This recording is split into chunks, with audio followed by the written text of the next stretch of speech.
Good morning students. रसायन विज्ञान में पढ़ाया जा रहा है पोटेशियम परमैंगनेट। अब पोटेशियम परमैंगनेट में पोटेशियम परमैंगनेट के ऑक्सीकारक पोटेशियम परमैंगनेट की ऑक्सीकारक, मैं पहले ही बता दिया कि इसका ऑक्सीकारक गुण नवजात ऑक्सीजन के कारण होता है। किसके कारण होता है? नवजात ऑक्सीजन के कारण। यह 3 शर्तों में ऑक्सीकारक गुण प्रदर्शित करता है। उदासीन विलयन में, क्षारीय माध्यम में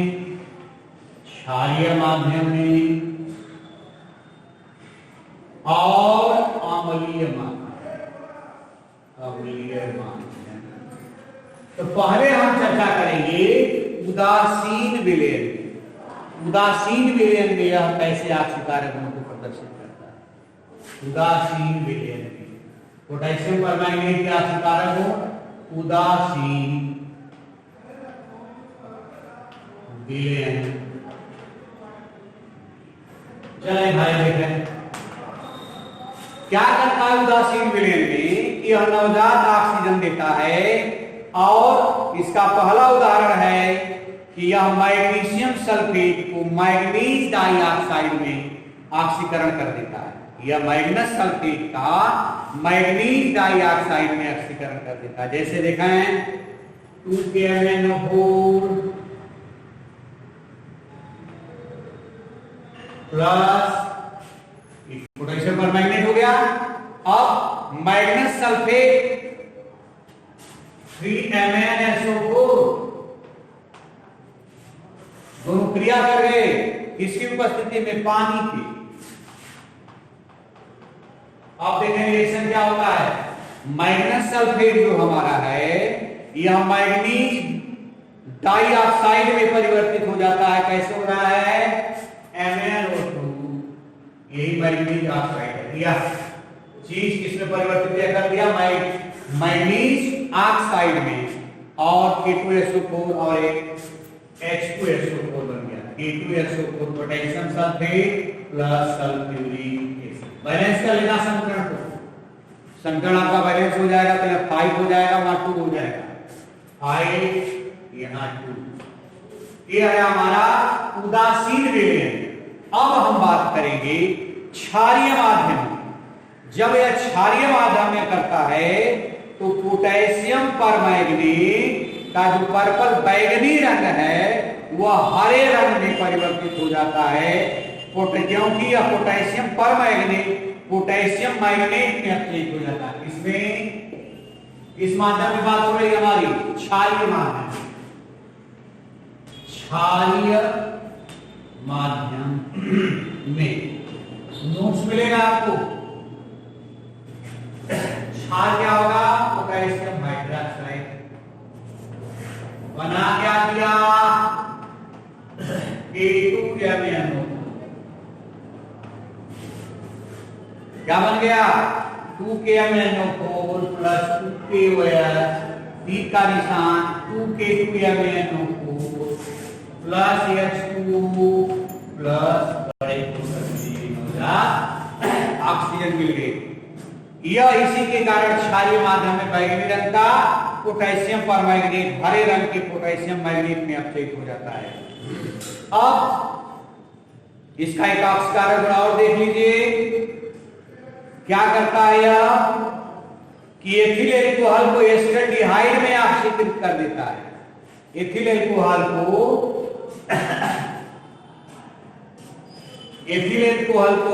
एस्टरडिहाइड 2KMnO4 plus H2SO4। Ethyl alcohol, ध्यान दें एथिल अल्कोहल क्या होता है? CH3 CH2 OH। अब OH किसमें बदल जाता है? CHO में। तो क्या बनता है? K2SO4 plus MnSO4 plus CH3 CHO। यह एल्कोहल एल्डिहाइड में क्या हो गया, परिवर्तित हो गया। यह इसका कैसा है, क्षारीय माध्यम में पोटेशियम परमैंगनेट का ऑक्सीकारक है। इसमें क्षारीय माध्यम में एल्कोहल को किसमें परिवर्तित कर दिया, एल्डिहाइड में, प्लस एच। संकरण को बैलेंस कर लेंगे आप, संकरण बैलेंस नहीं होगा। 2KMnO4 plus 3H2, 2KMnO4 plus 3H2SO4 plus 5CH3CH2OH, T का निशान T2SO4 MnSO4, 5CH3CHO plus 8H2। यहाँ पे मैग्नीशियम सल्फेट है कितना, 2Mn। क्या ऑक्सीकारक है, यह OH change into CHO। Alcohol किसमें परिवर्तित हो गया, एल्डिहाइड में। किस माध्यम में हमारा हुआ, किस माध्यम में, क्षारीय माध्यम। अब इसकी बात हमारा होता है कि इसके उपयोग क्या है। इसके उपयोग क्षारीय माध्यम में हो गया, ये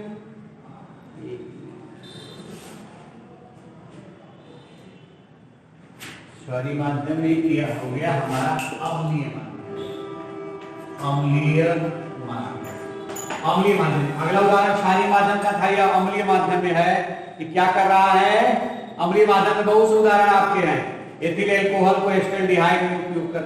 एक और देख लीजिए इस अम्लीय माध्यम में इसका, यह फेरस लवणों को फेरिक लवणों में, फेरस लवण को फेरिक लवण में। आज क्या होता है, जब संयोजकता 2 होती है और 1 होता है, जब संयोजकता कितनी हो जाती है, 3 हो जाती है, तो फेरस को फेरिक में परिवर्तित कर देता है। देखा है, potassium permanganate plus H2SO4, 2KMnO4 plus H2SO4 plus FeSO4, ferrous sulphate है, ये फेरस सल्फेट। अब इसको फेरिक सल्फेट में परिवर्तित कर देगा, potassium sulphate plus MnSO4 plus Fe2SO4 thrice, ferrous change into ferric. Fe2SO4 thrice क्या है, फेरिक है। फेरस किसमें बदल गया, हमारा फेरिक में बदल गया। यह फेरस लवणों को फेरिक लवणों में बदल देता है, प्लस क्या हो गया, 8H।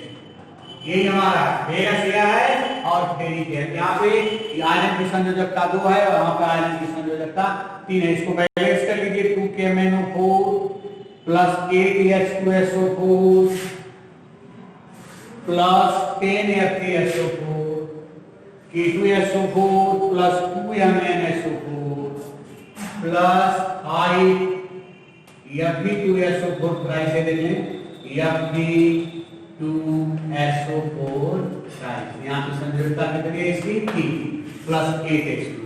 अब इसके उपयोग की बात करेंगे, इसका उपयोग क्या है।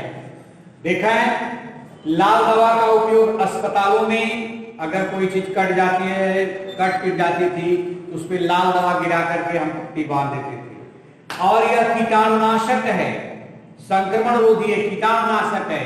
पहले गर्मी के दिनों में जब कुओं में पानी कम हो जाते थे, उसमें लाल दवा डाल देते थे, कीटाणु क्या हो जाते थे, मर जाते थे। और इसका बहुत बड़ा उपयोग आयतनीय विश्लेषण में, जब हम ऑक्सीकरण अपचयन टाइट्रेशन करते हैं, अनुमापन करते हैं, उसमें हम ल्यूरेट में जो लेते हैं, वही ल्यूरेट में क्या होता है, पोटेशियम परमैंगनेट, और पिपेट में होता है हमारा क्या, फेरस अमोनियम सल्फेट। तो आयतनीय विश्लेषण में ही उपयोग होता है।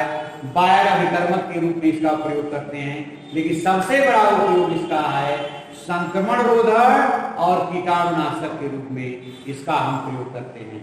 अब इसके बाद हमारी जो नई टॉपिक आएगी, उसके विषय में हम आवर्त सारणी में 2 श्रेणियां हमारी एक्टिनाइड और लेंथेनाइड, जो यह ब्लॉक के तत्व उसके विषय में बताया जाएगा।